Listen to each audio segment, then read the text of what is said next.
তেজদাসকাঠি কলেজের দ্বাদশ শ্রেণীর বিজ্ঞান বিভাগের প্রিয় শিক্ষার্থীবৃন্দ, আশা করি তোমরা ভালো আছো। তো বিগত ক্লাসে আমরা রসায়ন দ্বিতীয় পত্রের চতুর্থ অধ্যায়ের জারণ অর্ধবিক্রিয়া, বিজারণ অর্ধবিক্রিয়া এবং তড়িৎদ্বার বিভব নিয়ে আলোচনা করেছিলাম। আশা করি তোমরা সেই অংশগুলো ভালোভাবে আয়ত্ত করেছ এবং ভবিষ্যতে যাতে মনে রাখা যায় সেভাবে লিখছো বা পড়ছো তোমরা। আমি আশা করি তোমরা সেটা ভালোভাবে বুঝতে পেরেছ। আমরা আজকের ক্লাসে যে বিষয়টি নিয়ে আলোচনা করব সেটাও রসায়ন দ্বিতীয় পত্রের চতুর্থ অধ্যায় থেকে, রিডক্স বিক্রিয়া, কোষ বিভব ও প্রমাণ কোষ বিভব। রিডক্স বিক্রিয়া কাকে বলছি আমরা? জারণ বিজারণ বিক্রিয়া বা রিডক্স একত্রে আমরা বলি রিডক্স বিক্রিয়া। এই ক্ষেত্রে এক মৌল থেকে অন্য মৌলে ইলেকট্রনের স্থানান্তর ঘটে, অর্থাৎ যে বিক্রিয়ায় জারণ ও বিজারণ একই সাথে বা যুগপৎ সংঘটিত হয় তাদেরকে বলছি আমরা কি? রিডক্স বিক্রিয়া। যেমন আমরা যদি একটি উদাহরণ লিখতে চাই যে জিঙ্ক সলিড, এটা কপার সালফেট অ্যাকুয়াস এর সাথে বিক্রিয়া করে, তাহলে কি তৈরি করবে? Zinc sulphate plus copper. এটি একটি রিডক্স বিক্রিয়া। এই বিক্রিয়াটিতে জিঙ্ক ধাতু কি করছে? জিঙ্ক 2+ আয়নে পরিণত হয়েছে, অর্থাৎ প্রতিটি জিঙ্ক পরমাণু দুটি করে ইলেকট্রন ত্যাগ করেছে বা আমরা হারিয়েছে বলতে পারি। এবং এখানে আছে কপার 2+ আয়ন বা কপার 2 আয়ন। এটা কি করছে? কপার ধাতুতে পরিণত হয়েছে। তাহলে এখানে কি হয়? প্রতিটি কপার আয়ন দুটি করে ইলেকট্রন গ্রহণ করেছে, যার ফলে কি হয়েছে? এই কপার সলিডে পরিণত হয়েছে। এই ক্ষেত্রে আমরা যদি এটাকে জারণ অর্ধবিক্রিয়া এবং বিজারণ অর্ধবিক্রিয়া আকারে দেখাতে চাই, তাহলে আমরা কি লিখতে পারি?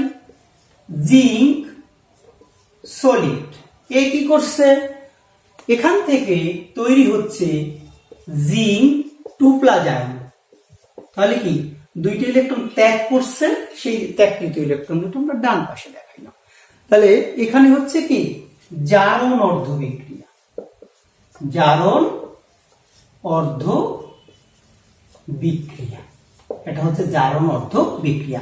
আর এখানে কি হচ্ছে? এখান থেকে কপার 2+ আয়ন আসছে। এই কপার 2+ আয়ন কি করছে? এই ইলেকট্রন দুইটাকেই কিন্তু গ্রহণ করে কপার সলিডে পরিণত হয়েছে। তাহলে এটাকে আমরা বলবো বিজারণ অর্ধবিক্রিয়া। চলো, জারণ অর্ধবিক্রিয়ায় এখানে কি হয়? জারণ অর্ধবিক্রিয়া এমন একটা বিক্রিয়া বা এমন একটি অর্ধবিক্রিয়া যেখানে একটি মৌল ইলেকট্রন হারায়।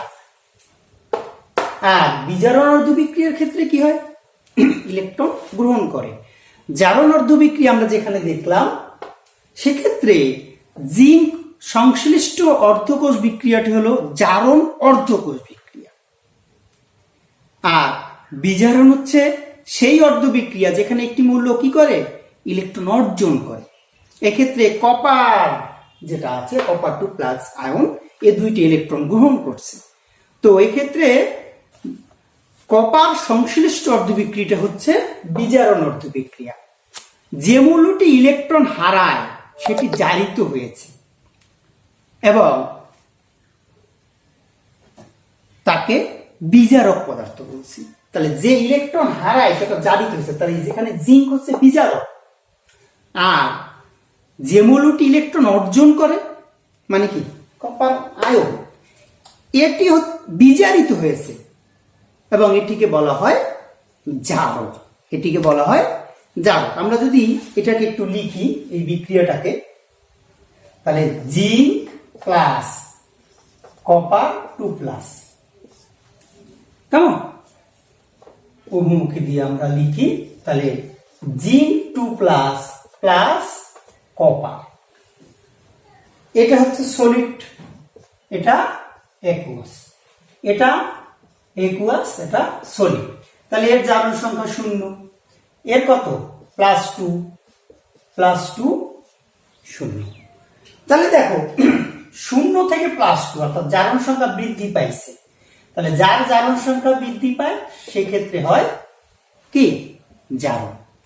এখানে কি হয়েছে জারণ সংখ্যা হ্রাস পাইছে, 2+ থেকে হয়েছে 0, তাহলে এক্ষেত্রে হচ্ছে বিজারণ, এক্ষেত্রে হচ্ছে বিজারণ।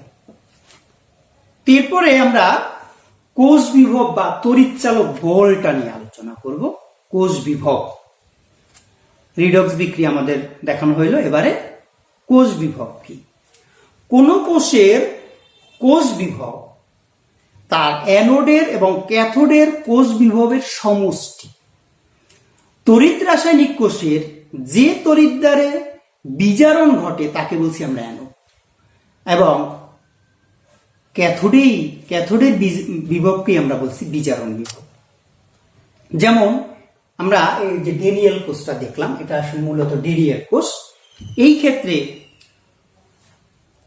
ক্যাথোড রূপী কপার তড়িৎ দ্বারে বিজারণ হয় এবং এর বিভব হচ্ছে +0.34 ভোল্ট, +0.34 ভোল্ট। আর তড়িৎ রাসায়নিক কোষের যে তড়িৎ দ্বারে জারণ ঘটে তাকে বলছি আমরা অ্যানোড, এবং অ্যানোডের বিভবকে বলা হয় জারণ বিভব। ডেনিয়েল কোষে জিঙ্ক তড়িৎ দ্বারের বিভবটা হচ্ছে +0.76 ভোল্ট, 0.76 ভোল্ট। কোন কোষের কোষ বিভব, এটাকে আমরা বলি ইএমএফ, ইলেকট্রোমোটিভ ফোর্স। তড়িৎচালক বল বা কোষ বিভব ইএমএফ, ইলেকট্রোমোটিভ ফোর্স, হচ্ছে বিজারণ এবং জারণ অর্ধবিক্রিয়ার বিভবের সমষ্টি। কিসের? কোন কোষের কোষ বিভব হচ্ছে বিজারণ এবং জারণ অর্ধবিক্রিয়ার বিভবের সমষ্টি। একটি তড়িৎদ্বারের জারণ বিভব এবং বিজারণ বিভবের সংখ্যার মান কিন্তু সমান, কিন্তু চিহ্নটা কি হবে? চিহ্নটা হবে বিপরীত। সুতরাং আমরা ই সেল সমান লিখতে পারি ই সেল, ই সেল সমান ই অ্যানোড, যেখানে অক্সিডেশন ঘটবে, ই অ্যানোড এখানে ঘটবে অক্সিডেশন, যোগ ই ক্যাথোড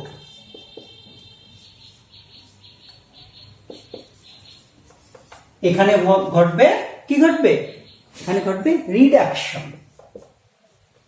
এখানে ঘটবে রিডাকশন। এখন এখান থেকে আমরা বিভিন্ন ভাবে লিখতে পারবো। যদি এভাবে করা যায় ই অ্যানোড অক্সিডেশন, ক্যাথোডেও যদি অক্সিডেশন ঘটে তাহলে কি হবে? সাইনটা পাল্টাই যাবে। একটু আগে বলছি যে সাইনটা বিপরীত চিহ্ন যুক্ত হয়, তাহলে এখানে হবে অক্সিডেশন। আবার লেখা যায় ই ক্যাথোড, যদি আমরা যদি এটা এই পাশে নিয়ে আসি, ই ক্যাথোড রিডাকশন হয় তাহলে কি হবে? মাইনাস ই অ্যানোড রিডাকশন হবে।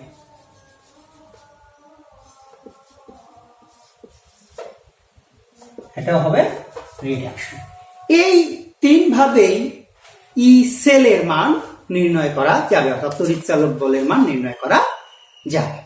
এখন এটা আমরা কিভাবে নির্ণয় করব সেটা একটু দেখব, যে কোষের তড়িৎচালক বল কিভাবে আমরা নির্ণয় করব, অর্থাৎ ইএমএফ অফ সেল। তড়িৎদ্বার বিভব আমরা যদি বলি যে একটি প্রমাণ অবস্থায় একটি তড়িৎ কোষের মোট বিভব অর্ধকোষ দুইটির প্রমাণ তড়িৎদ্বার বিভবের যোগফলের সমান। একটি পূর্ণ তড়িৎ কোষের অ্যানোড তড়িৎদ্বারের জারণ ক্রিয়া এবং ক্যাথোড তড়িৎদ্বারের বিজারণ ক্রিয়া সংঘটিত হয়। সুতরাং বলা যায় যে প্রমাণ অবস্থায় একটি তড়িৎ কোষের তড়িৎচালক বল অ্যানোড অর্ধকোষের প্রমাণ জারণ বিভব ও ক্যাথোড অর্ধকোষের প্রমাণ জারণ বিজারণ বিভবের যোগফলের সমান। তাহলে আমরা কি লিখতে পারি? প্রমাণ যখন বলবো ই নট সেল, এভাবে আমরা প্রকাশ করবো। তাহলে ই অক্সিডেশন অ্যানোড যোগ ই রিডাকশন ক্যাথোড, ই নট রিডাকশন ক্যাথোড। এখানে আমরা কি বলতে পারি? এই যেটা বলছি ই নট সেল অর্থাৎ প্রমাণ অবস্থায় কোষের মোট বিভব, এটাকে আমরা কি বলতে পারবো? ই নট অক্সিডেশন অ্যানোড। এটা যদি বলি যে অর্ধকোষে জারণ হচ্ছে তার প্রমাণ জারণ বিভব। প্রমাণ বললেই আমরা এর মাথার উপর একটা শূন্য বসাবো। এটাকে আমরা কি বলবো? যে অর্ধকোষে বিজারণ হচ্ছে তার প্রমাণ বিজারণ বিভব। কেমন? এখন এর উপরে আমরা যদি একটা গাণিতিক উদাহরণ হিসেবে আমরা আলোচনা করি, যে উদাহরণটা হচ্ছে কিরকম, আমরা যদি একটা উদাহরণ বলি যে আয়রন 2+, আয়রন 2+ একটা মোলার দ্রবণ আছে, এটা একটা সংযোগ আছে লবণ সেতুর দ্বারা, কপার 2+, কপার 2+, কপার, এটাও আকারে আছে। এই কোষটির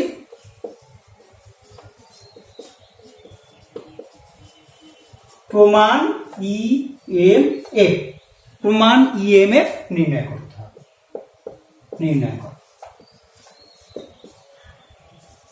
নির্ণয় করো। এখন এইখানে কিন্তু দেওয়া আছে কি? দেওয়া আছে ই নট Fe2+, এইটার মান দেওয়া আছে +0.44 এবং আরেকটা দেওয়া আছে কি? ই নট কপার 2+ সমান দেওয়া আছে -0.34 ভোল্ট। দুইটার জারণ বিভব দেওয়া আছে। এখন আমরা যদি এটা এই মোট কোষের ইএমএফ নির্ণয় করতে চাই তাহলে কিভাবে নির্ণয় করব? তা বলতে পারি যে প্রদত্ত কোষে আয়রন এবং কপারের জারণ বিভব দেওয়া আছে, এটারও জারণ বিভব দেওয়া আছে, এটারও জারণ বিভব দেওয়া আছে। আয়রনের জারণ বিভব কত আছে? +0.44 ভোল্ট এবং কপারের ক্ষেত্রে জারণ বিভব আছে -0.34 ভোল্ট। তাহলে এই ক্ষেত্রে আমরা যদি কপারের বিজারণ বিভব তৈরি করি তাহলে কি হবে? ই নট কপার 2+ কপার 2+ কপার, তাহলে কি হবে? সাইন উল্টে যাবে, মাইনাস ইন্টু মাইনাস 0.34 ভোল্ট, তাহলে কত হবে? +0.34 ভোল্ট। আমরা বলছি সাইনটা উল্টে যায়। এখন আমি যদি ই সেল নির্ণয় করতে চাই, এখানে ই সেল দেওয়া আছে, তাহলে ই সেল ইএমএফ হবে কিভাবে? ই নট সেল সমান ই অক্সিডেশন অ্যানোড যোগ ই রিডাকশন ক্যাথোড। তাহলে এখানে আমরা কি লিখতে পারি? ই নট আয়রন 2+ এবং iron 2+ plus E not reduction লিখতে হবে, তাহলে কপার 2+ অবলিক কপার। এখন আমরা যদি মান বসাই, এখান থেকে আমরা একটু এখানে মান বসাই, এটার মান কত? এটার মান দেওয়া আছে 44 ভোল্ট প্লাস এটার কত আছে 0.34 ভোল্ট, তাহলে কত দাঁড়ায় 0. Plus 0.78 volt. তাহলে এই কোষটির কি আছে প্রমাণ ইএমএফ হচ্ছে প্লাস 0.78 ভোল্ট। এভাবে তোমরা আরো কয়েকটি অঙ্ক দেখার চেষ্টা করবা। প্রিয় শিক্ষার্থীবৃন্দ, তোমরা এই অংশটুকু ভালো করে আয়ত্ত করো এবং বই থেকে আরো কয়েকটা অঙ্ক তোমরা দেখো। আর যদি কোনো ধরনের প্রশ্ন থাকে তাহলে আমরা সেটা ইনবক্সে লিখলে সমাধান দেওয়ার চেষ্টা করব। তোমাদের সবাইকে ধন্যবাদ।